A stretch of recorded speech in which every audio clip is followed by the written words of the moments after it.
Les heures errantes, extrait. Un soir de mai, je jouais dans la cour. J'avais passé une journée effroyable à l'école et mon père m'avait malmené durant tout le repas. J'avisais Pilou et recherchais un peu de réconfort auprès de lui. Comprenant mon intention, le félin prit aussitôt la fuite. Concentré, je le traquai. Or, plus je le traquais, plus il cherchait un moyen de s'évader. Je parvins enfin à l'acculer. Je l'attrapai par la queue, après avoir tourné plus de 10 minutes autour de la maison. Lorsque je le serrai dans mes bras, il souffla et me mordit avec fureur. Sa colère provoqua la mienne. Ivre de rage, je le jetai contre le mur en crépi. Je lui donnai de violents coups de pied. Il hurlait. Le temps de reprendre mon souffle, la bête avait disparu.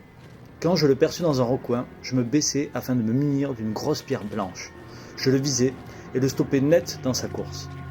J'en pris une autre, et encore une autre, tout en me rapprochant.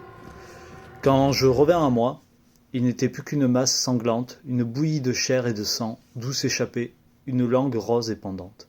Je paniquai. Il ne fallait pas que je me fasse prendre. Dégoûté, je le tirai par le col et le dissimulai dans un buisson. J'étais terrifié à l'idée d'être grondé. Si tu veux connaître la splendeur et la décadence de Valérie Casadis, une campagne Ulule est en cours. Le lien est dans ma bio.